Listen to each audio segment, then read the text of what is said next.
I am in Belgorod. It is the capital city of the Belgorod region, an area of southwest Russia.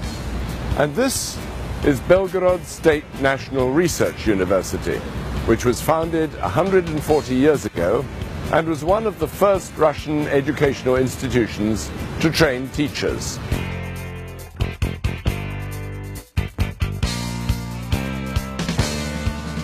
Today, it is not only a classic, but also a federal research university. It is the largest educational and cultural center in the region. 25,000 students study here, and more than 2,000 are foreign students from 76 countries. The university has a number of campuses in Belgorod, and every campus is quite remarkable in its own right. This is the main academic building, which accommodates 6 institutes and 2 departments.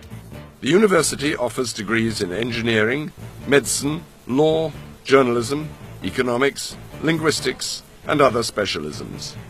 Another university campus is situated in Studentskaya Street, in the northern part of the city. It is the first campus and was built in 1966 for Belgorod Pedagogical Institute. 30 years later, in 1996, the Pedagogical Institute became a classic university. This is where the 7th institute of the university is. It's the Teacher Training College.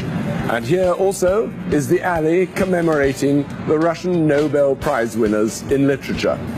Another monument, one to Josip Brodsky, will soon be added to the Russian Writers' Memorial, which already features Mikhail Sholokhov, Boris Pasternak, Ivan Bunin, and Alexander Solzhenitsyn. It is the university's contribution to the Open-Air Museum of Belgorod, which hosts a considerable number of sculptural and architectural monuments, located in different parts of the city, reflecting its history. We are now at the monument to Prince Vladimir, who converted Russia to Christianity. It is located on a commanding hilltop with a panoramic view of the historical part of Belgorod. As you can see, over the years, the city has expanded considerably to the north and to the south. The historical part of Belgorod is situated on the territory of 3 fortresses, which served as important outposts of the Moscow state.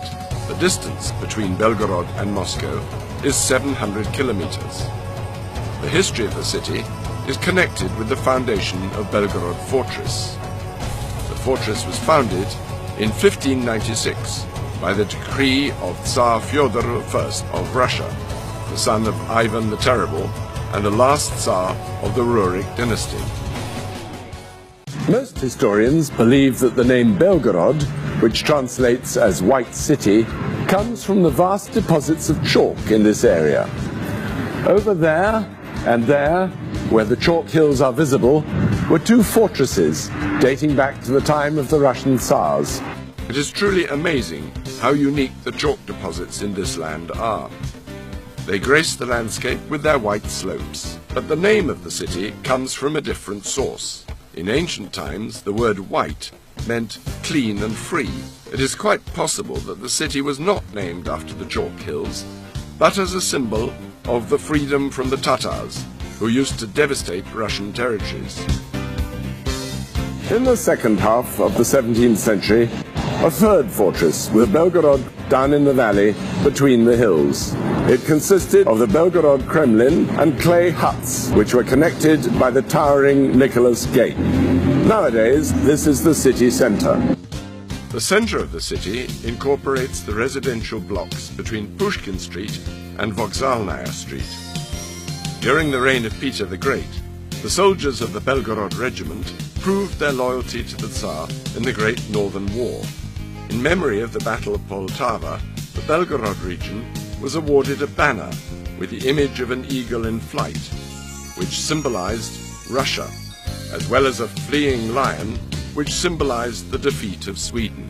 Here is another reminder of those times, the ancient Orthodox Cathedral of St. Nicholas. Peter the Great donated 100 rubles for its reconstruction. The peaceful history of Belgorod began in the 18th century. The city began its development, gradually losing the status of a fortress. it became a wealthy and peaceful merchant city, far from the turbulent events of the time. During the reign of Catherine the Great, a new Belgorod was built of stone, laid out as a grid, which saved it from further disastrous fires.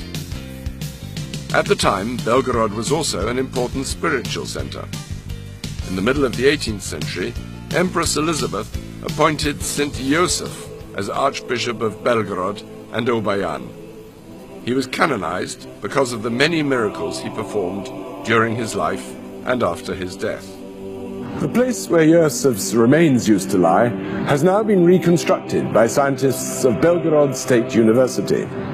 The so-called Cave of Yosef was located at the wall of Holy Trinity Cathedral, which was destroyed during the Soviet period.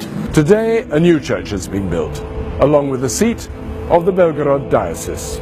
Before the revolution, there were about 20 churches in Belgorod, as well as those in the outskirts, and 2 monasteries. In the 19th century, the city became a large railway junction.